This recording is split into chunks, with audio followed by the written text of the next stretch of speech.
From our point of view, the indemnity clauses that the finance company have written into their contracts, you agree to any decision they make in relation to the car, you agree to refund if they say that, you agree to a fix, and if you don't, they will sell the car and take you to court and look for the outstanding amount. That's what a lot of our dealers come across. Now, a lot of our cases, we're fighting against that, but that indemnity clause is a big thing and it removes a lot of the protection that you guys actually have. It's over and above the Consumer Rights Act and it's based around their terms and conditions, and therefore it's contractual, and there's not a lot you can do to push back against that. The way the finance companies are behaving in general, it's not really pro-dealer from a resolution of problems kind of point of view. But we often see cars that really there's no reason for the dealer to get involved. They're being dragged into this because the finance company are, and that can put a lot of pressure on the smaller dealers.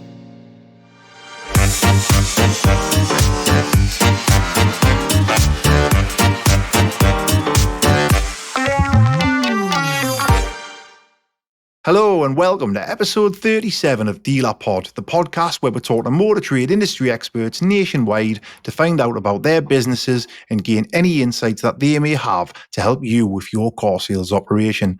My name's Stephen Douglas, and as always, I'm joined today by Scott Sibley and Martin Carr, and today's podcast is sponsored by Dealerway, the UK's fastest growing platform for motor dealers to trade cars safely and transparently.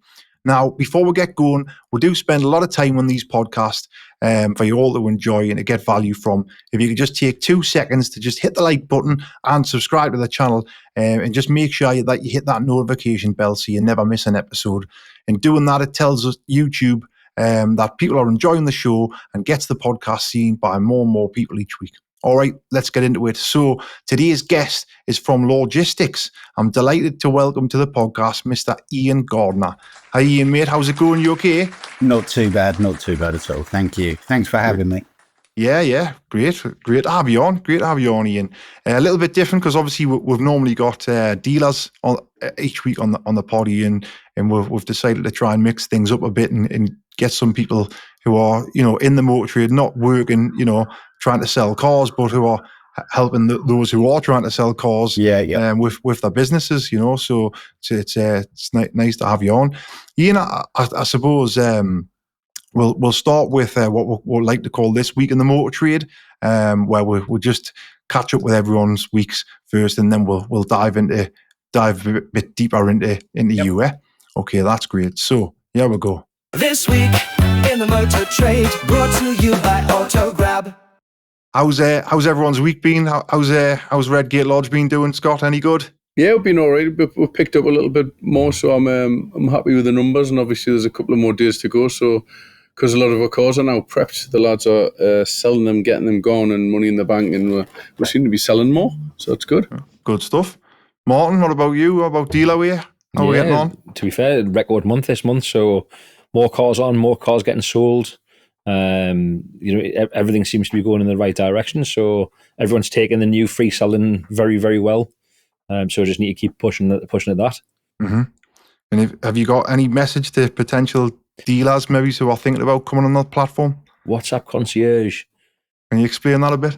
We've been contacting people, so via Facebook Messenger or current customers who are on there, basically making the selling process a lot easier in terms of, if you're busy, just send us the details of the car, a bit like what we used to do with Partex Gold Facebook group, with a template. So quick registration number, mileage, this is what the car needs, and send us the photos, and we'll upload that vehicle for you.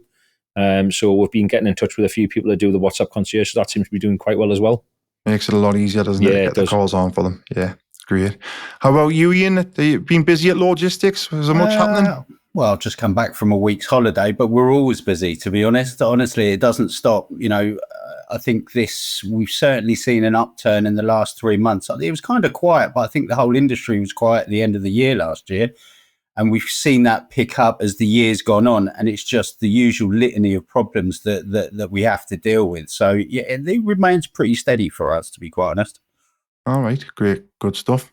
Us personally, we've actually had a good week. To be fair, it's ended the month off nicely because we weren't really tearing up any trees, to be fair, but we've seemed to be getting a lot more finance applications approved for finance, which is in turn turned into car sales, and we've had some canny profits as well. So I'm a bit happy for a change. It's because you called the finance companies out on Facebook. Maybe I'll keep doing it then. I know. I'll keep doing it then. Right, so this week in the Motor Trade is actually sponsored by our friends at AutoGrab. AutoGrab helps dealers all over the country easily find private listed cars for sale on all the various platforms: AutoTrader, Motors, Car Gurus, Piston Heads, Gumtree, even Facebook. It allows you to set up your own buying filters and notifies you when a car is listed on any platform using your filters parameters. It tells you when they've been discounted as well. It's truly a next level tool for buying cars from the public. Make sure you check out the YouTube description below and click through on the link to the site. And if you sign up using the link, mention DealerPod, you get a huge 25% off your first 3 months subscription. In today's competitive used car market, staying ahead means finding the right stock at the right price every time. I use AutoGrab to do exactly that. With endless listings and constant market shifts, it's tough to know what's worth chasing, but AutoGrab cuts through the noise. Their platform shows me where the value is, lets me filter for high margin stock, and alerts me when the right cars hit the market. If you want better margins and smarter sourcing, head to autograb.co.uk today. Make sure you mention DealerPod when signing up to get 25% off your first 3 month subscription. So, Ian, can you just tell us a little bit about yourself, how you got into the position that you're in now at Lawgistics, and maybe a bit of backstory about your life, and then also a little bit more about who Lawgistics are and how they can help fellow motor dealers? Well, I came on to I've known Joel, who's our MD, and his father, who passed away just after COVID. I've known them since I was 13, 14, and I've worked with Joel previously. And I came on board 11 years ago to handle sales as Joel was overseeing the whole operation. Mm-hmm. Prior to that, I've worked in sales, mainly telephone based. And then the opportunity, Joel contacted me out of the blue one day and asked me to come on board. And ever since then, I've been dealing with the problems you guys have had thrown at you. I enjoy what I do. I don't like bullies, and I'm very much one for the little guy. And we work in an industry that's so maligned. It's stunning. All these boring stereotypes of Arthur Daly's and Terry Tibbs, wide boy car dealers is pervasive. And I dislike that because I've talked to tens of thousands of dealers now over the past 11 years, and I've got to be honest. Yeah, well, there's some wrong uns. Of course there is, but there is in any walk of life. But the fact is I see an industry where people are just trying to build something for themselves that they can be proud of, that has a good product, and it's not this trying to make money in all wide boys. I've never found that. The majority of our members don't behave in that fashion, and in general, the majority of people that I've met throughout the industry don't behave in that fashion. And to me, again, as I say, I don't like bullies, and I see the nonsense that you guys have to put up with. And I don't want to sound too altruistic about it, but I'm kind of evangelical about trying to deliver a product that helps you guys defend yourselves against the nonsense, the absolute nonsense claims that we see on a daily basis. Doesn't matter who you are. You've got the consumers trying to shaft you. You've got the finance companies who beat you around the head with these indemnity clauses. And to me, that's not right. And again, there are other legal firms out there, but I like what we do, and we stand up for the little guy, and we make no apologies for that. We never have. And when I came on board, that culture throughout the business has grown. We're not there to find the result for your customer or for, to roll over for the finance. We're always looking for the angle that's going to get the best result for you and your business, because at the end of the day, it's you guys that are putting food on our table. And that's kind of pervasive throughout the whole company, that, it is a culture here at Lawgistics. And I don't want to sound too evangelical about it, but both myself and Joel have fostered that and worked really hard that is from the top down. So I'm kind of proud about that. But we deal with tens of thousands of calls every year from dealers, so we know what problems you're having to deal with. And cases and litigation work. It's 4,000. Last year we dealt with 4,000 cases all in, and about 10% of those actually went to court. So we know what a huge problem you're dealing with, because there are other legal firms that are doing exactly the same as us. So the shitty stick, the stick that you can do that. The shitty stick you guys get beaten with, it seems most of the time seems wholly unreasonable to me. And then you've got people like Mr. Lewis, and I don't want to say too much about him, going on, you could be entitled to tens of thousands of pounds back of your car dealer with the hidden commissions. And it's just another shitty stick. It really is. And I don't like that, because I've got most of my mates are in the trade, and I don't like to see them, aligned in such a fashion, or maligned in such a fashion. Sorry. It's just an easy, dull stereotype that people have cottoned onto. And it doesn't matter. This historic thing of going back years for commission for years ago, or even rejecting cars that were bought 2-3 years ago because it should be of satisfactory quality. It's 3 years ago. What do you want from a used car? So again, you guys may deal with a few cases over the course of a year of rejections and things like that, depending on the size of the businesses, obviously. But this is literally what I do day in, day out, is I'll take dozens of calls from you guys, and I hear it, the genuine worry that you guys have to suffer because some 2-bit person has seen they've got a minor fault with their car. They've gone online and someone says, that's not right. Yeah, go after them, leave a crappy review, take them to court. What is that all about? What happens with being reasonable? I've only ever bought used cars. And whenever I've had a problem, I've gone back to the dealer, before I started here, gone back to the dealer, and they've helped me out. This absolute attack on I call it our industry, your industry, I'm part of that. I think it's just makes nonsense. It's nonsense to me, and I don't like it. So I get quite irate with what you guys have to put up with, let alone, it doesn't affect my business, but you could potentially lose thousands of pounds, have your business run into the ground by someone who's read something online and feels that they're entitled to the sun, the moon, and the stars because they bought a car off you 2 years ago. So I like what I do. I like what we attempt to do and what we try to do. And I feel that we offer a service and we do a good job. We're not always going to get it right, but we try our hardest to give you guys some protection when I think there's not a lot of protection for you out there. No, there's not. And I don't think there's an industry like ours, to be fair. I just don't think it exists. I just think everyone, like you say, everyone wants to beat down on the car dealer. It's always the car dealer's fault. Whether you're a finance company points the finger at you. Whether you're a customer, the customer always points the finger at you. And you just shout that from every which angle. And 100%. And everything seems to just cost money, all the time. It's always the car dealer forking out. And my business here, and I don't know if you're aware, but we're very heavily finance led. Very heavily finance led. In fact, we're probably one of the only dealers in the country that is literally 100% finance led. We don't do deals don't get us wrong. If someone walks in with a bag of cash, I'm not going to say no to it. But the way we advertise heavily for finance only. And so we're versed in dealing with a large volume of finance apps, and so we do a lot of finance deals, and so we've got like a big panel of lenders. And from my side, I'm very precious with those panel of lenders and those relationships that we've cultivated over the years, because obviously without those relationships we don't really have a business. And which is why we don't really deal with brokers. We're sort of like an in-house broker for our own cars. We're direct with all these lenders, and obviously we get problems like every other dealer does.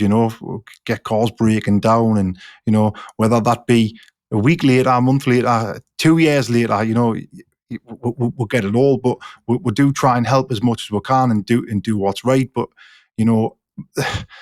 my biggest worry is pissing off the finance companies, and like I said, because I don't have a business without them, I need to keep them on side. And there's been scenarios in the past where, I think that we've had to hand cars back, and we shouldn't be handing this car back, or we've had to fork out money out of our own pocket to sort a customer's car when really the customers playing the game. And we've never really bit back at finance companies as hard as what I'd like to. Again, going back to that, because we've got this need for them. And my question to you would be, because hands up, I don't use Lawgistics, and I think that the reason for that is because I don't want to piss the finance companies off. That's in my head. That's my thought process. And if I was another dealer watching this with that sort of thought process in mind, my question for you would be, well, why get Lawgistics involved? Like, what is that not just going to add to my sort of worry of, the funders are going to think, oh, they're going legal on us now, we'll stop writing business for them. We'll stop approving their customers. Is that a thing? I think it could be. I couldn't comment. You'd need to ask them whether there's a bias against people that use it and those that don't. But my view on the finance company is you guys have got the Consumer Rights Act to contend with, right? And that gives you certain protections. Now, from our point of view, the indemnity clauses that the finance company have written into their contracts, which means you agree to any decision they make in relation to the car, you agree to refund if they say that, you agree to a fix, and if you don't, they're going to throw you under the bus. I mean, that's in simplistic terms. That's really what it is. They'll withdraw. They will sell the car and take you to court and look for the outstanding amount. That's what a lot of our dealers come across. Now, a lot of our cases are obviously with certain lenders and we're fighting against that. But that indemnity clause is a big thing, and it removes a lot of the protection that you guys actually have, because it's over and above the Consumer Rights Act, and it's based around their terms and conditions, and therefore it's contractual. And there's not a lot you can do to push back against that. We can argue, we can make representation that it's wrong, but the way the finance companies are behaving in general, it's not really pro-dealer from a resolution of problems kind of point of view. We see cases that will come back after 18 months and 2 years, and we will believe that there is no recourse or reasonable suggestion that the dealer should do anything about it. But because they're tied into this agreement with the finance company, they're having to resolve problems that are 18 months that are on cars that were sold a year and a half, 2 years ago. Whereas under the Consumer Rights Act, that would be a non-issue. And again, we get that that's contractual, and we understand that finance companies are a necessary part of doing business today. But the hard line that some dealers can take, and again, I suppose it depends on the individual's relationship with their finance provider. But we often see people that are cars that really have there's no reason for the dealer to get involved. They're being dragged into this because the finance company are. And that can put a lot of pressure on the smaller dealers. Do you think a bit of it, Ian, is that there's a misunderstanding of what dealers are actually signing with these contracts with the finance companies? Do you find a bit of that? Look, I think that sometimes dealers will take the money from the finance company. They will have never seen the terms and conditions. Yeah. Right. And again, maybe that is the responsibility of the dealer to look into that. I personally feel that some of these terms and conditions are, for want of a better word, opaque, so that they can rely on them at a later date. Because we've seen recently where, and I'm not going to mention names, finance companies, that it's all the same, but generality. We've seen a couple of times where judges have ruled in favour of the dealer because what? Never. Yeah. Oh no, it doesn't. That never happens, surely. But in relation to the finance agreement, where the judge has actually called out the terms were not made clear to the dealer, and again, we might say that, well, really the dealer should do their investigation before they take this money. But sometimes, if you're a small dealer, and when business has been tight, as we know it can be. Someone comes in, got finance arranged, to take the money. As soon as that money's into the bank, they're subjected to those terms and conditions. And what the judge has said in a couple of occasions is that the terms and conditions were not made clear. This indemnity clause was not made clear. And to go a little bit further, is that maybe if it had been clear, the dealer might not have signed up to it. I think they still probably would, because it's a need that they have. But we've certainly seen a couple of judges have come back and said that maybe these terms and conditions need to be clearer. It needs to be explained to the dealer. And then again, as I say, unfortunately, as soon as they take the money from the finance company, that's them subjected to those terms and conditions. And in those cases when that has happened and the judge has sort of sided with the dealer, what's happened afterwards, with the dealer's relationship with the funder? Because I imagine those cases, the funder's then, subject to the costs. Has the relationship soured after that? I would suggest that yes, it has soured. I wouldn't know how far it goes, but we've seen this, and I've seen this myself where I've spoken to dealers, and if they don't agree or go along with the decision of the finance company, then, as I say, what will happen is ideally the vehicle will be sent to auction. They will be pursued for the difference, and that will be the end of the relationship. We've had cases where dealers have been told that if they engage us, they will lose the facility to use that finance provider services. Wow. Now, I understand that from a commercial point of view, but at the same time, the dealer should still be allowed someone there to protect their interests. So that's making the dealer vulnerable. Exactly, and that brings it back to this point of the contract being over and above the Consumer Rights Act, because again, you should be beholden to that. The finance companies have their own rules and regs, and that removes, as I've said previously, removes any kind of protection you might have under the Consumer Rights Act. Not good, is it? Well, look, again, the finance companies can't be responsible for the end user not paying their bill. But this comes back to that we're now seeing that if someone backs the car to the finance company within the term of the finance agreement, the finance companies are then going after the dealer to claw back, to claw back the commission that was paid out, if there was any commission on that. Mm-hmm. And that can be a year, 2 years later. And unfortunately, whilst that seems unfair, and again, but contractually, they're entitled to do that. Are you finding that all finance companies are exactly the same or an equal, or can you think of any finance companies that are really? I'm not going to say for you to slag someone off, but I'm gonna go the other way and ask you. Can you list them 1 to 10? No. Can you think of any finance? Hold on. Can you think of any finance company that is on the dealer side and plays along a little bit better, who you could sort of recommend? I couldn't do that. I couldn't do that. That's a damning indictment, isn't it? No, because I think that they all offer a service, right? And we have had issues with. I would go so far as to say, as every finance provider out there will have had a case with us at some point, or we will have had a case on behalf of the dealer at some point. There are certain ones that are slightly more combative and aggressive in their pursuit of what they might see, and a little bit more hardcore about how they pursue the dealer. There are those that their staff are obviously reading off of a script and have very little clue of what the law actually means for them. Yeah. And we would say that, again, I'm not going to be drawn on names, but there are certain ones that are better than others in relation to how they interact with the dealer. And again, it's the same for brokers. The brokers, we've probably had issues with most of the brokers out there as well. And there are those that deal certainly in a more conciliatory way with their dealers than others. Alfira, we switched them off.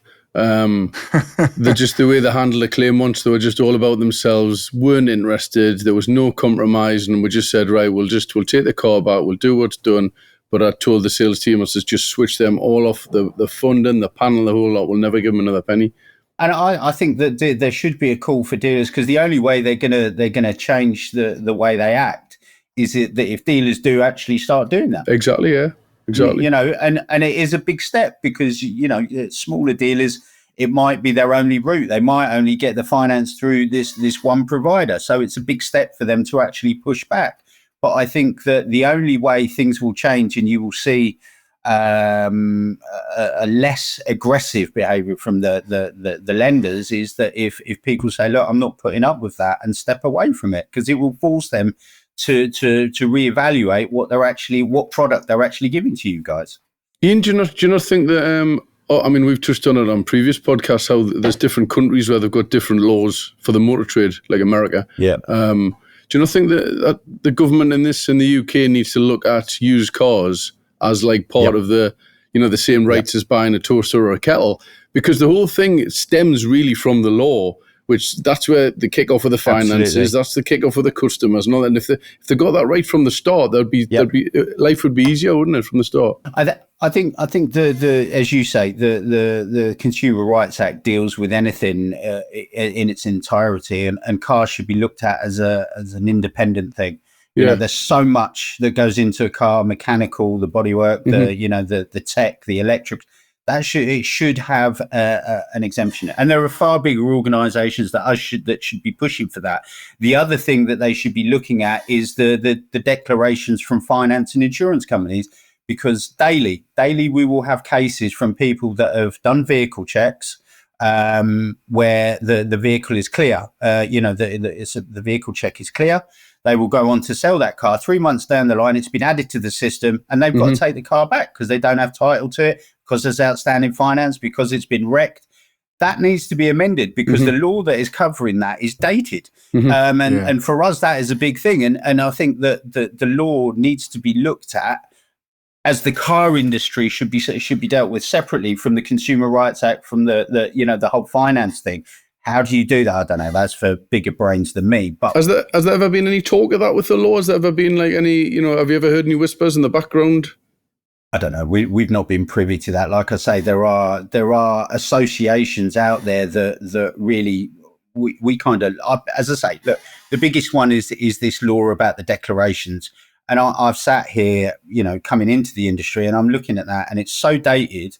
If you can have an ANPR camera, right, that can instantaneously tell you where your car is round the UK, then why are insurance companies and finance companies not forced to declare and go on the register immediately?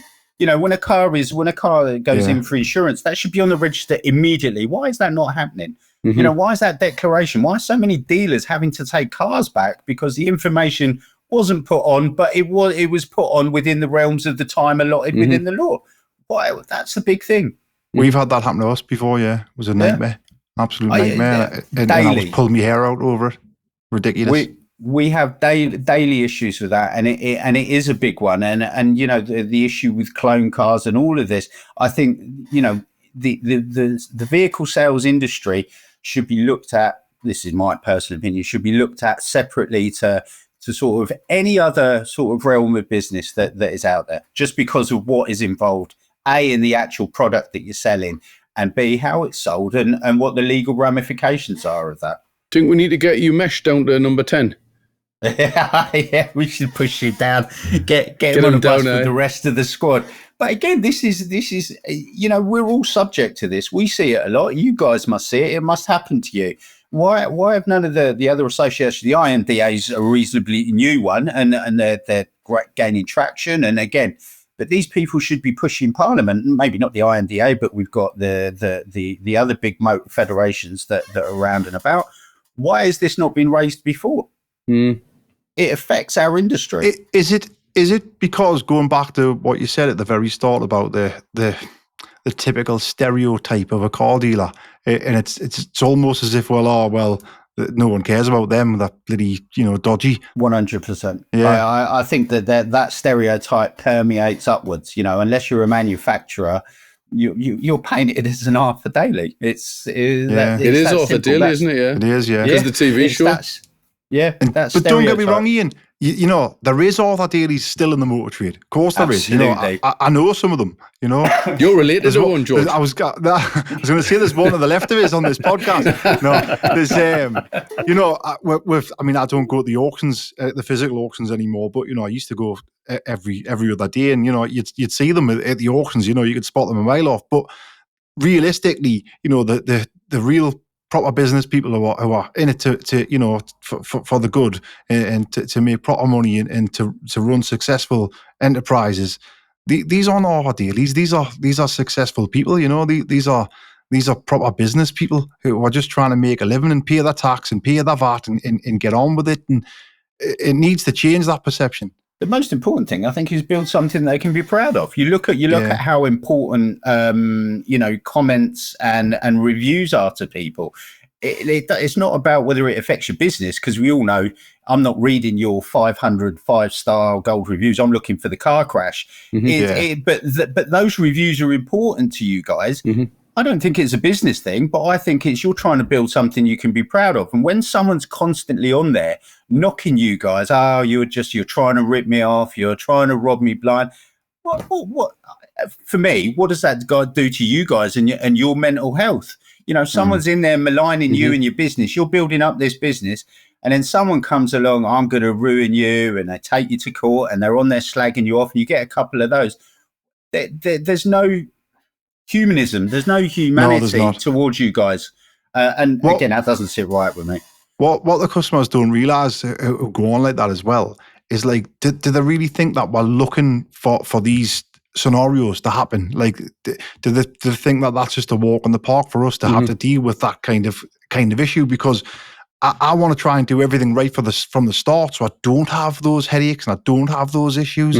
But you know, it's impossible with the product that we're selling. You know, I think there's like 11,000 different components that can break down on a used car, and to sign off on every single one of those components when you've sold the car for, let's say, $8,000 or $9,000, without physically stripping every individual car down to every bare bone of part.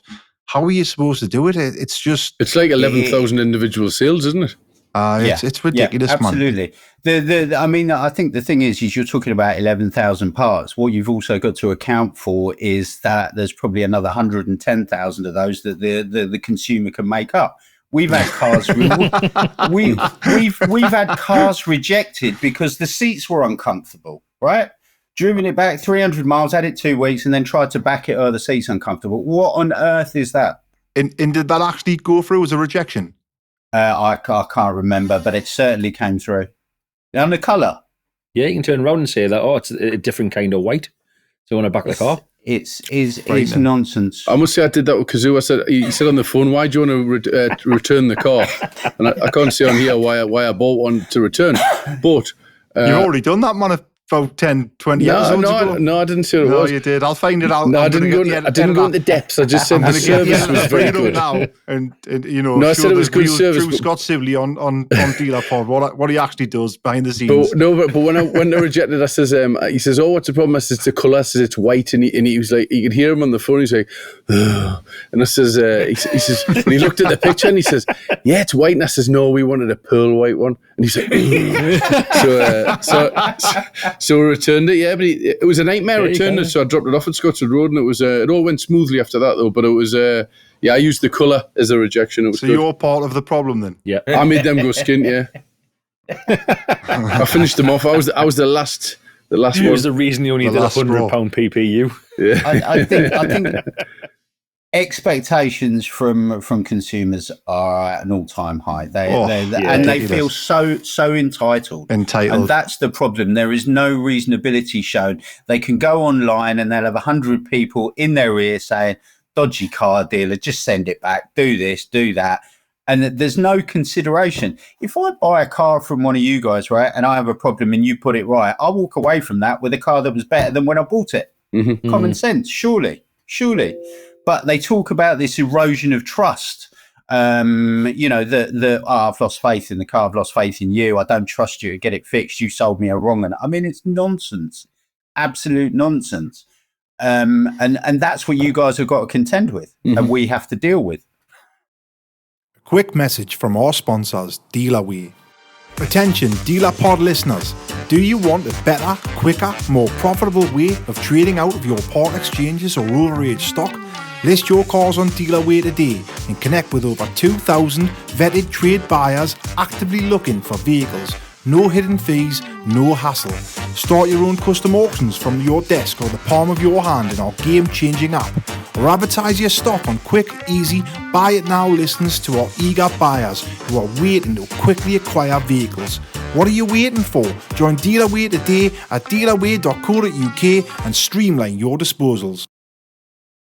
If you're watching along now and any of these sort of things are hitting home, can you just comment below down on any problems that you've had in the past that you think's relevant to the conversation that we're having? Because I'd like to read some real dealers' issues that they've been struggling with. I'd be concerned how many comments can get on there. I had one on that, before we were with Lawgistics. It must have been with you guys now probably about 8 or 10 years. Yep. But we did use another company before that. And long story short, when we went to court, which was the first and only time I've been to court, the two people who had the car, they basically didn't claim on their warranty, took it to BMW, got the job done. Bill was like 1,500 quid, asked us to pay for it. And we said, well, you haven't followed the process of your warranty. You're supposed to go and use your warranty, get it authorised, and that's it done. So that was it. And the two people, she had if you get a luminous highlighter pens, her pink hair was like, that was a luminous highlighter pen. And his was like highlighter yellow. So when I seen them, right, I just thought, hey, we've got this one here because the judge is going to look at these two and go, bloody hell, which I know you shouldn't judge a book. But he, as it was going through to the end of it, he had the paper like this and he was quoting what the law firm had put on about what had happened. And he says, who's these here? And I says, oh, well, they're like from the motor trade and they represent us. He says, they've mentioned this here. And he's reading out like sales of goods and he was reading out things to do with the law, which they'd got wrong. So, and he wasn't interested in the car anymore or the couple and, who was there. He was just more into like, who's these people? And because the law firm got it wrong, they won the whole thing. We lost the whole thing. And he wasn't interested in, they hadn't followed the process and all that. And I came away, I was blown away and I was thinking, well, how did we lose that? And that's what it was about. It was because the law firm had handled it wrong. I mean, the thing is, we come up against, no matter how good the argument is, if it goes to court, it's in front of a judge. Mm-hmm. So, I mean, we try and deal with these issues before it goes to litigation. Mm-hmm. And we opened over 4,000 case files last year alone. Yeah. And out of those, I think only 400 went to litigation. And again, varying degrees of success, from outright losses to it's a sliding scale if you go to court, to outright wins. You don't want to go to court, and I see on some of the Facebook groups that people are just saying, just ignore it. Don't ignore it. If as soon as you have that issue, you as a dealer, I truly believe you as a dealer should take control, right? Mm-hmm. That person has put their trust in you, if you can. That person has put their trust in you to give their hard-earned to you, right? If they come to you with a problem, and you say, just take it to your local garage. What does that kind of say? To my mind, if you take control of that, you're retaining their trust. You say, all right, we've got this problem. Let's get it back. Let's get it looked at. Let's find out what's wrong and find a resolution. And by saying finding a resolution, you're being ambiguous. You're not committing to fixing it. You're not telling them to get lost. You're saying we'll find a resolution. And that's really what I feel you should be doing, because then that still maintains that trust they have in you. It stops them from pulling the trigger and launching a money claim online and dragging you straight into court, because it's too easy for them to do that. There's no checks and balances. For a couple of £100 on a few £1,000 car, you're going to court. And there's not a lot we can do about it. You're in the litigation pipeline then. Mm-hmm. And to try and get them to back out of that is difficult. We see that most people that will launch litigation or a money claim or something like that will follow it all the way up the steps to they're in front of the judge, because they believe, as an entitled consumer, they believe that they're going to win. What do you think? What do you think it is that creates most of these litigations? Is it poor communication from dealer? Is it head in the sand, or is it the customer's expectations? Is there a pinpoint where you would say it was the most? No, I think again, I don't want to go on about the consumer being the problem too much, but I think that it's a mixture of everything. But I certainly think that the entitlement and the fact that when someone's got a problem and they go into that echo chamber of their social media presence, that people are in there saying this, that, and the other. Sorry about that. This, that, and the other. That they feel we're going to win. I've got that is their genuine belief that they're going to get a result because everyone's telling them they're going to beat the car dealer. And I hear it from car dealers all the time. We can't go to court because we'll lose, but that's not the case. You shouldn't be bullied into a course of action that is going to damage you financially or your business reputationally. you shouldn't just be forced to roll over either to the consumers or the finance company. You should always challenge it, I believe, because this is your business and you're not trying to rip anyone off. Yeah. A lot of the time, though, with cases like that, I would try and avoid going to court at all costs. 100%. You're waiting for months and months and months for this court date, and then all the while the car's losing value. That's it. And then if you lose in court and you've got to pay all the costs and what have you, it then becomes a very expensive, Absolutely. very expensive problem, doesn't it? And where me personally, whenever I've got any sort of issue surrounding a car, whether it's not really having anything to do with court or not, but I try and just nip it in the bud there and then, because that's always going to be the cheapest point to get it sorted. I'm seeing I try and do that. I've got one at the minute. I've got an Audi A3, which I'm totally lying. I've just buried my head in the sand with it. The car's knackered and it's just sat there for about 3 months, and I'm just like, oh, what do I do with this car? But really, I've dropped the ball on that one. I remember watching Jamie Capel's video when he first done his YouTube channel, and they had like 50 odd cars that are just like on death row, didn't they? Graveyard. A graveyard. I don't really want to put myself in that position, but I do think that there's a lot to be said there about dealers just thinking, right, well, I need to deal with this now because even though I think I'm in the right, and I probably know I'm in the right, I am being left at the hands of the courts, and it could possibly go wrong. And absolutely, let's just get it out of the way with now, and I'll take a little bit of pain now, as opposed to maybe a year down the line where the car's worth a lot less money, or the finance company's just sold it from under my nose and at auction, and they want us to stump up the rest. I can see why dealers try and get round that. It's a commercial decision. Look, I again, another thing I see a lot or hear a lot, it's the principle. I'm going to fight this on principle. This is business. Yeah. Your principles are great. But if you go to court on a principle, when you've got a weak argument and you're saying, well, it's the principle, they've messed me about, I'm going to take them to court, it could damage your business financially. It's not good business, is it? No, you've got to weigh it up. And like I say, that's why we work double hard to make sure our members don't go to court. We don't want to go to court because you're waiting for, I think last time I looked at it, it's like 56 weeks, right? Wow. To get in front of a judge. 56 weeks you're sat there with this stress that is just hanging over you. Even if you're not dealing with it on a daily basis, it's there. It's like a black cloud, right? 56 weeks, the car devalues. And then you're in the hands of a judge. Do you win? Do you not? So a lot of our work is to try and resolve that. And as I say, I think it's about 87% of our cases we resolve, when we open a case file, we resolve without going up the court steps, because it's counterproductive, really. If you've got a nailed on argument, then yes, we'll push for it. But I think that sorting it out and finding a resolution, taking control, is a better way of dealing with it than relying on the court service, because that's an unknown at the end of the day. We've got a car in the yard, and it was we lost the case. We went to the Ombudsman, actually, and we lost. And the car's been outside in the yard for 2 months, and we keep emailing the finance company and saying, what's the outcome, what we're going to do, who's paying what. But they haven't decided yet, and it's been there for 2 months.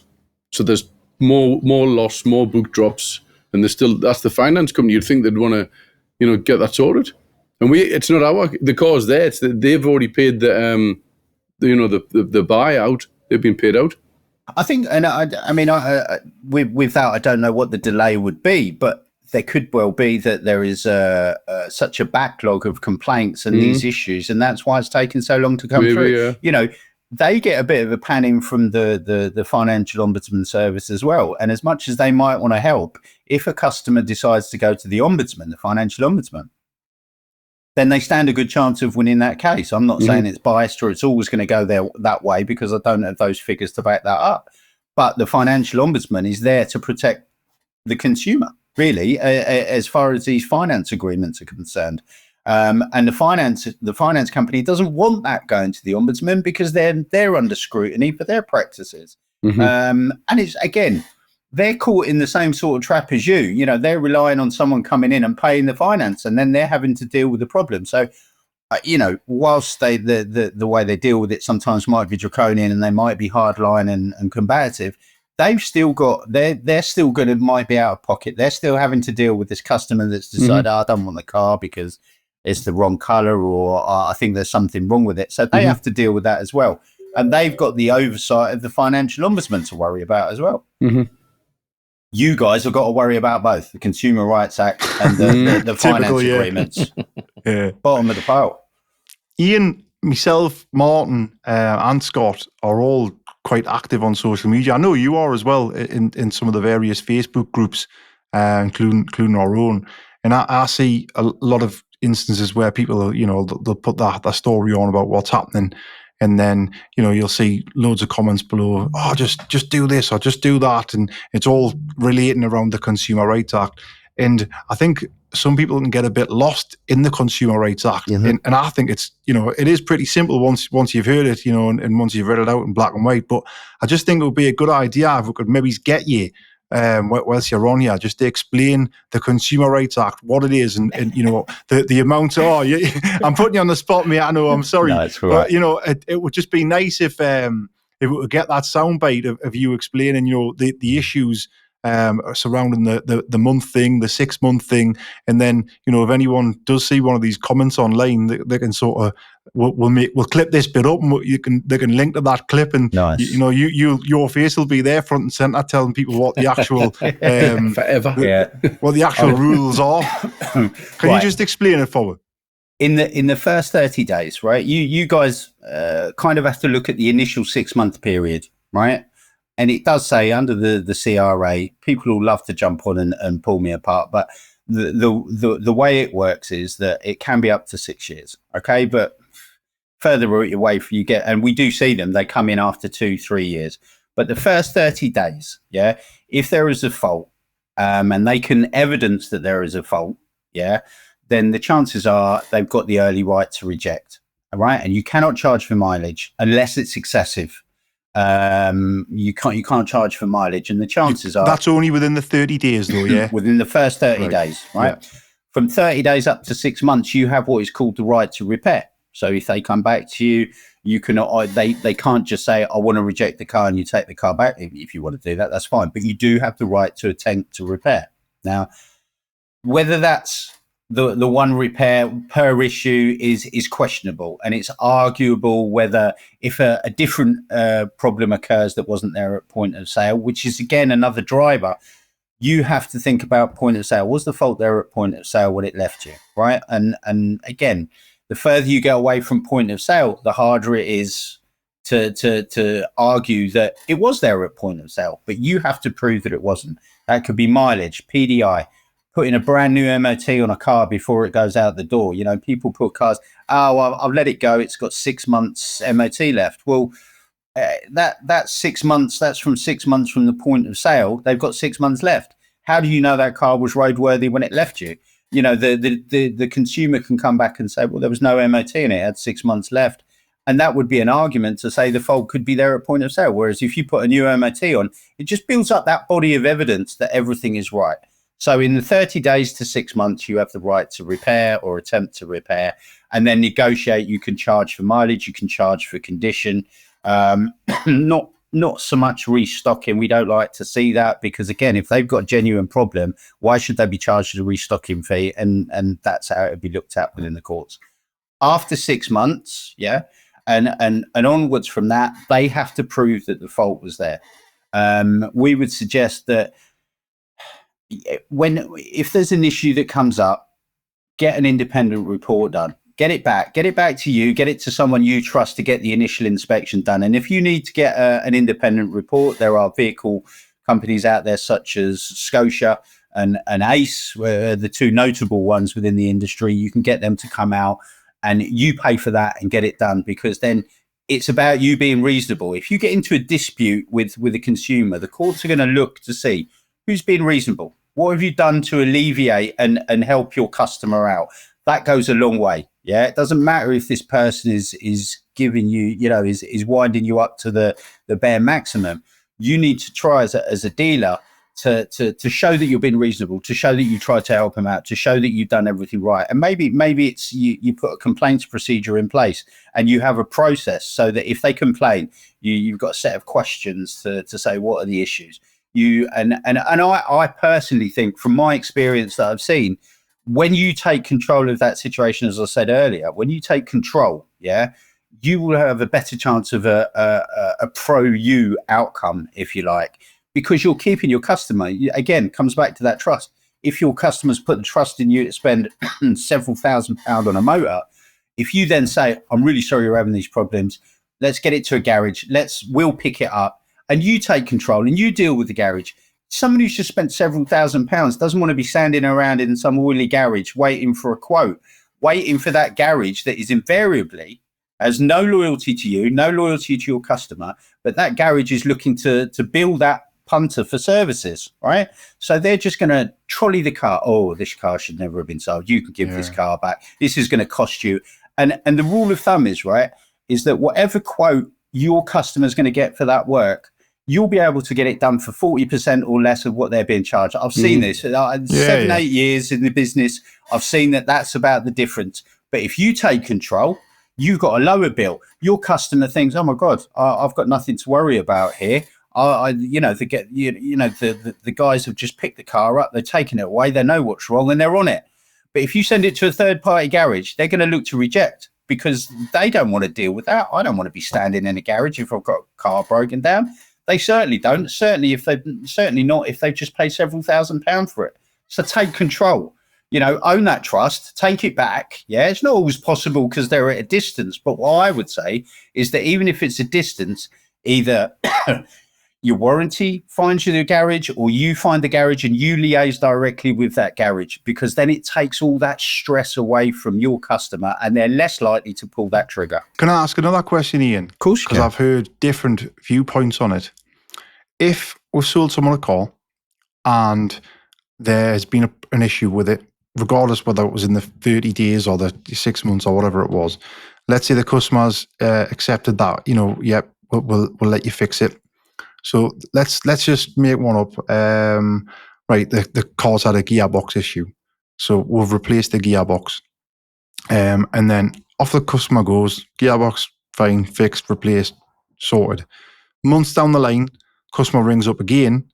They've now got a different problem, but the different problem is, let's say it's done outside the 6 months. Yeah.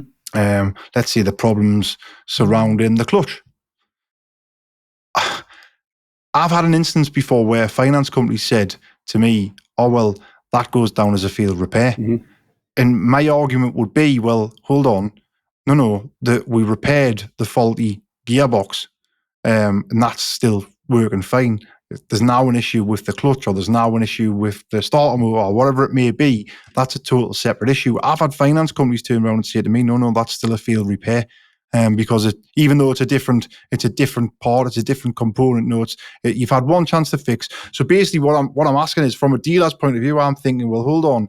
Regardless, if something, whatever it may be, if the horn doesn't work or whatever happens in 6 months, now I'm liable for every single other problem forever for the life of that car, because basically something happened within the first 6 months. That can't be right, surely, can it? Well, we would say no, but again, this is going to be the difference between the. Sorry, I've just got to plug this in. This is going to be the difference between the finance company, right, and the Consumer Rights Act, because the finance company are going to say, well, chances are, again, it will depend on the circumstances, but the finance company will say, well, you've affected one repair. Under the Consumer Rights Act, unless it was the gearbox, if the gearbox failed and you've had that fixed, then fair enough. Over to rejection. But a different fault that comes up, say it's the clutch or something else, after the 6 months, well, it wasn't there at point of sale, right? Because it's lasted all this time. You didn't mention it when you had your previous repair. So clearly that fault wasn't there, because if the fault with the clutch was there at the same time as the gearbox, we'd have replaced the gearbox and the clutch. Do you see what I'm saying? Mm-hmm. So there is that argument. And unfortunately, what I've learned is anything can be argued within the law. Yeah. But I think the finance companies have a lower bar, because obviously they're trying to stop. They're trying to stop the consumer from cancelling the contract and walking away from the finance. Whereas under the Consumer Rights Act, we would be arguing, well, clearly this fault with the clutch wasn't there at point of sale because it hasn't been mentioned in the last 7-8 months or however long it's been. The one what we've got outside, which they're still waiting to settle, that was a seatbelt light what came on, which it actually had an intermittent fault. So the guy within the first 30 days brought the car back to us, and we says, look, we'll get it in, we'll do a diagnostic, and we'll find out what it is. And we couldn't get the light to come on, but when we did the diag, there was like a fault code for the seatbelt.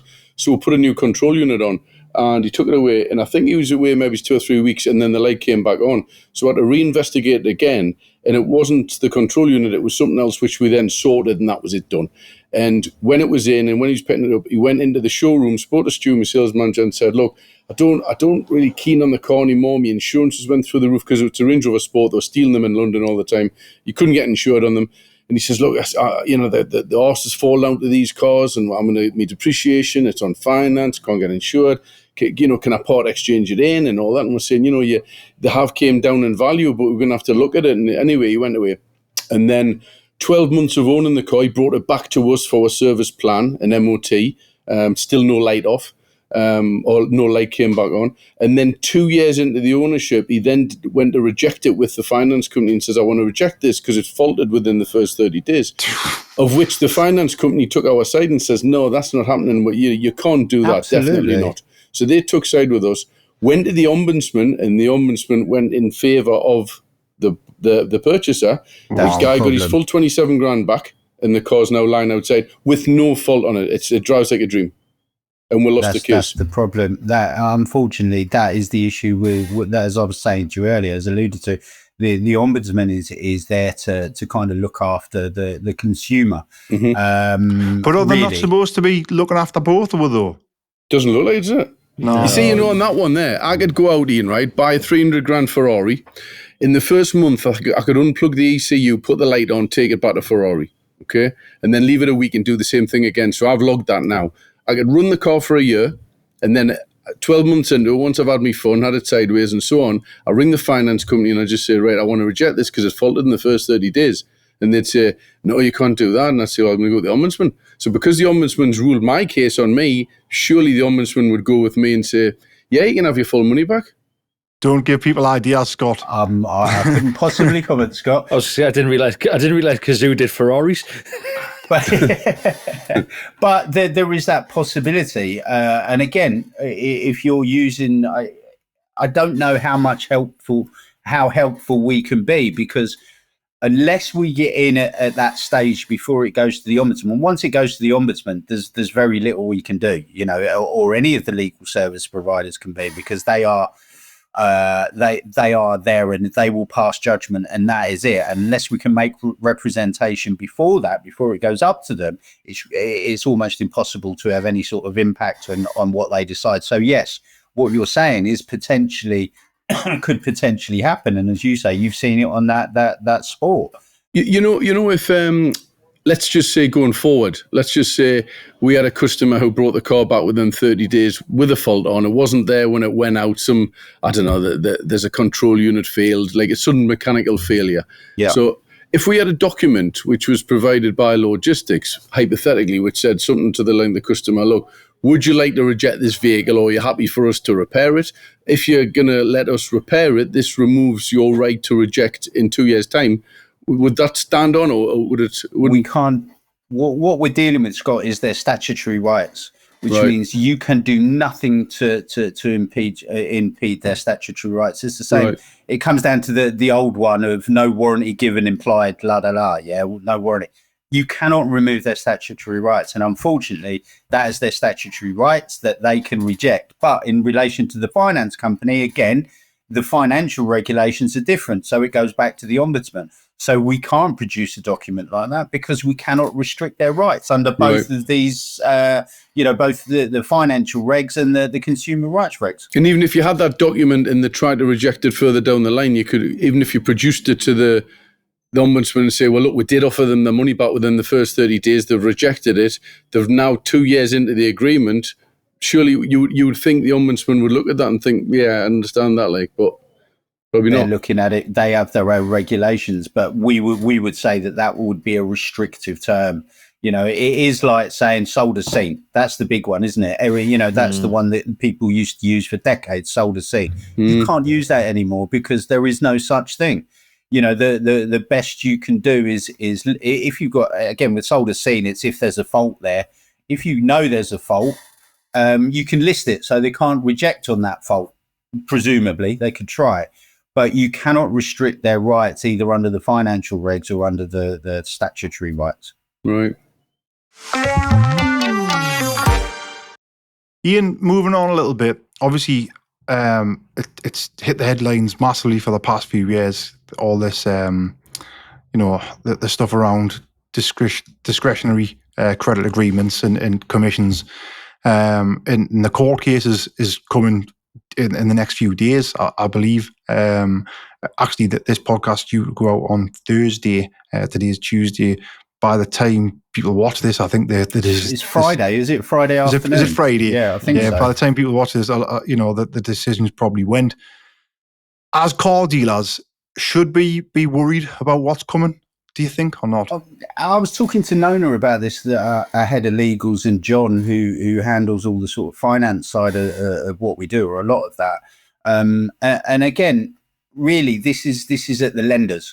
The main impact we feel, and again, until the judgment's handed down, until that's ratified and comes into effect, the main effects that we can kind of see perhaps would be higher interest rates for the consumer. Maybe lenders are going to become more selective about how they use, about who they use, perhaps. And maybe they might become more rigid in how they uphold their regulations. But until we know what is actually going to happen, it's difficult to comment on that. But I think certainly as the individual car dealers, the main impact is probably going to be the accessibility to finance and maybe a rise in the interest rates that end users are going to use. But I don't think it's, and as we've always said, we don't believe that this is something that is going to have a direct. It's not like they're going to come kicking the door down for you guys. This is aimed at the lenders really, and resolving whatever problem they feel or they believe is present. Do you think then, if it's aimed at the lenders, once those lenders are held culpable, or if that does happen, with all the contracts that dealers have signed to do deals, to do finance agreements with these lenders, are the lenders then likely to come after us for the money back? Well, I asked Nona this morning, with the indemnity clauses that they have that say you agree to indemnify them against financial losses, will they be able to come after you from that? And again, there's probably better people that in the industry that are better placed, but we don't feel that those indemnity clauses will cover that, because the indemnity clauses are mainly based around the returning of cars. If there's a problem with the car, we don't feel that at the moment. And again, this is just talking to Nona this morning, that they would have that opportunity to chase you down for them. And again, that's just our opinion at the moment. Until it all comes through, we don't know. But we don't see how they would have recourse to come after you guys for those clawbacks. That's that's speaking to Nona. Do you think the FCA have got to take some blame for this as well, for allowing this to go on for years and years? And I think it was. I think they'll pass the buck. Yeah, I think it suited the industry. I think that it's with all things financial. As I say, I deal with the issues. It may well be that it has been allowed to slide because it suited the financial services industry at the time. Yeah. Mm-hmm. And again, it's come back to bite them on the backside.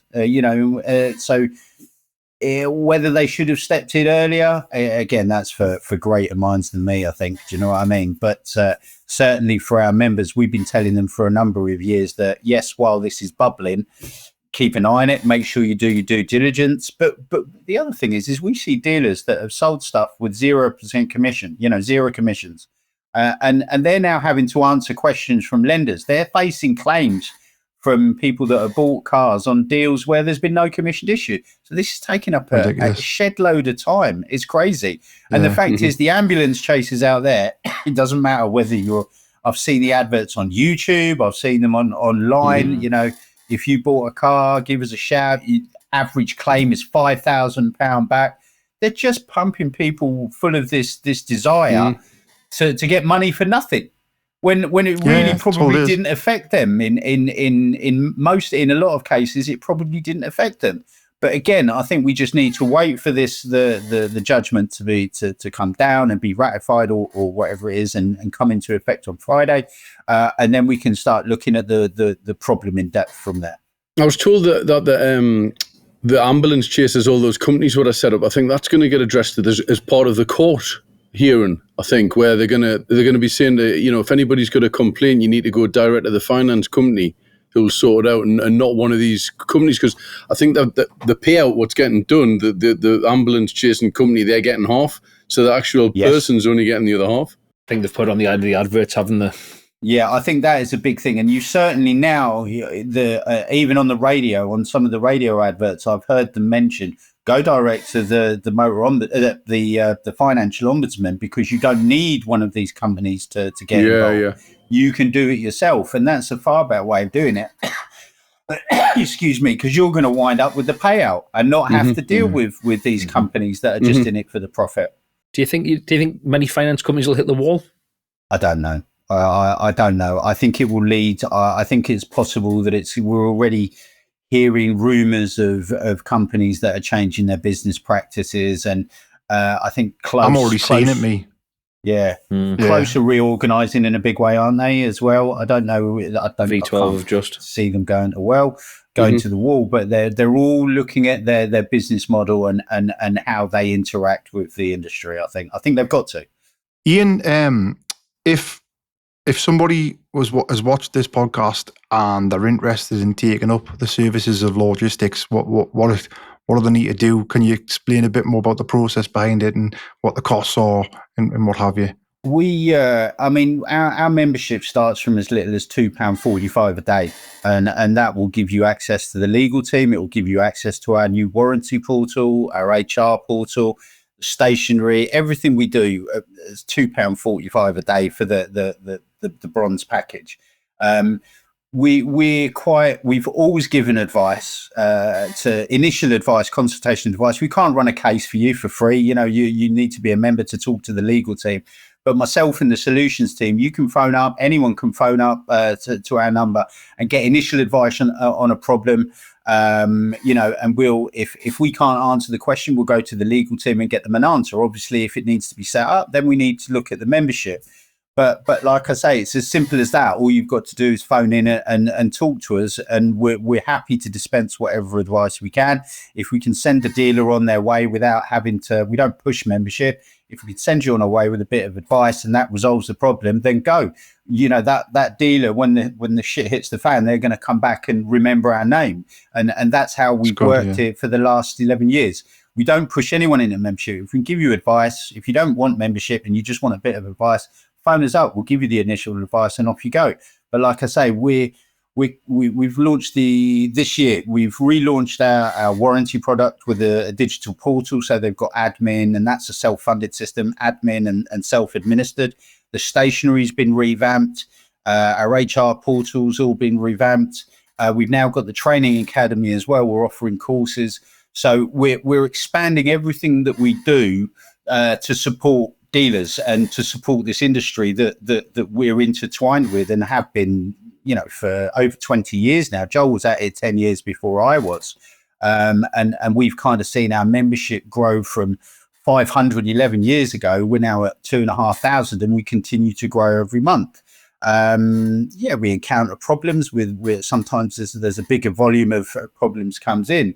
But we continue to grow and we continue to try and innovate with products that we think will help the industry. Joel's always been very focused on providing solutions for dealers, which is why he was pushing for self-funded warranties and dealer-backed warranties 15 odd years ago. And he was driving around the country in his car selling warranty books. Well, we've now got all that on a digital portal. All of these things are included within the membership. The actual warranty portal is available as a standalone. But the fact is it's actually, if you're only selling 10, 15 cars, I think it is, it's easy to have the membership. And we work on a membership because if we don't, we're charging by the hour, and it's £250 plus VAT an hour. So after a couple of letters, you're already at the price of the membership. So as I say, the business model we've had is membership, and everything's included, and everything that we add on is then put into the membership, so you have access to it. Whether you use it or not, it's on you. But the fact is for that money, you get everything that we do. And so if I was a dealer and I was interested in your services, what's the number I would need to call? 01480 455 500, and just hit option 2, and you'll come through to either myself, Michelle, or Ella. And as I say, if you've got a problem, phone up. We'll get you the initial advice. If we need to progress it, then we can talk about membership. But we don't push for it. We never have. And your website, is that just lawgistics.co.uk? Yep. You can go on there. We've got a whole archive of there's thousands of the articles, because we do the legal updates. Excuse me, and they come out fortnightly or weekly, and there's 6 or 7 articles written by the legal team, and they're all motor trade specific. So you can go on there. The articles are free. If you want to sign up and get the newsletters, come direct to your email address. Again, we send you one email that talks about membership, and then after that, we send you the newsletter. And you might not ever hear from us for another year, 18 months. You might get a courtesy call after that time just to check in, but that's it. There's no hard sell with us. It's, we know you guys have got enough to contend with. And when the shit hits the fan, there's a good chance you're going to give us a shout anyway. So we don't need to push like that. So at any time you can phone up and get advice from us. And Scott, I know obviously you're a customer. Would you recommend them? Very much. Very much. You on the Thank spot. you. Very much, yeah. And Ian said, if I say that, I'll be up for a discount. Wait, Scott, you know that we Scott don't never do uses them. we didn't. It was when we were. I think we had a chat with Joel a few months ago, and he was telling us how you'd updated your HR, and we use a different HR company. But I've said to my daughter who organised it, we're going to leave them, and obviously because it's in our package with you guys, it makes more sense rather than pay somebody else. We'll just do it internally. So I think we're in the process, or we've either moved over or we're busy moving over to do it. Yeah, no, that's great. It's like I say, everything that we do is included within your membership, and you can pick and choose what you want to do. And we've got more stuff coming, and as that is brought online, that will be available within the membership. And again, we've just rejigged the packages, but I don't think we've raised our prices. I think must be 4 years we've been held at the same prices for the packages, but we've added an extra package this year. But as I say, everything's included within the membership. I think what you touched on at the start about, where you were worried about your finance companies and didn't want to fall out with them. I think if you've got Lawgistics on board, they're not daft, the finance companies, and they're not going to think that you're just on your own and you don't know what you're talking about. You've got somebody there who's fighting your corner, or at least, quoting the law and what you have to do. Yeah. And then also, if you have a difficult customer where you've done everything you can yourself and all the emails, you've done it, and sometimes it just needs that little letter just to nip it in the bud, where you say to the customer, look, we've tried our best, we're going to have to put it with our legal team, and they'll take over this conversation or argument or whatever. Yeah. And then the letter goes from Lawgistics, and it's just that one little letter just seems to put it to bed. I think we're not always out for a fight with the finance companies, but we're there to make sure that that you are looked after. We're there to look after your interests, whereas you might not want to deal with it. And to be fair, we're driven by you. So if you decide that you want to fight back, then we fight back. If you want to be conciliatory, then that's the tone we'll take. We are led by you. We're not yes men, and if we think you're up the path and that's it, we're going to tell you. We're not going to fight your corner, because you're paying us for that professional advice. You're not paying us for anything other than that. So again, depending on the situation is dependent on how the legal advisor will handle it. And obviously, with all the massive influx of new members that you're going to get through dealers sitting watching the podcast, obviously, I'm going to get free membership on it. I couldn't possibly say online, Stephen, but give us a shout. It was the whole thing, wasn't it? Anyways, Ian, it's been a pleasure, mate. I really appreciate it. Thank you very much, gents. Been very informative, yeah. Thank you. To everyone that's still listening, just make sure that you hit that like button and you subscribe. and we'll see you on the next one. And actually, before you go as well, if you are a car dealer, if you're in the motor trade, if you think you've got a product that you can help in the motor trade, anything that motor trade related, we are now actively inviting people to get in touch with ourselves to see about, coming on the podcast. So it would be good to get some emails in off you guys to see if we can get some different guests on and mix things up a bit. So if you are interested in coming on the podcast, if you just email hello@dealerway.co.uk, and then we'll be straight back in touch. But yeah, thanks everyone, and we'll see you on the next one. Cheers, guys. Thank you. Thanks. Cheers. Bye. Ian. Cheers.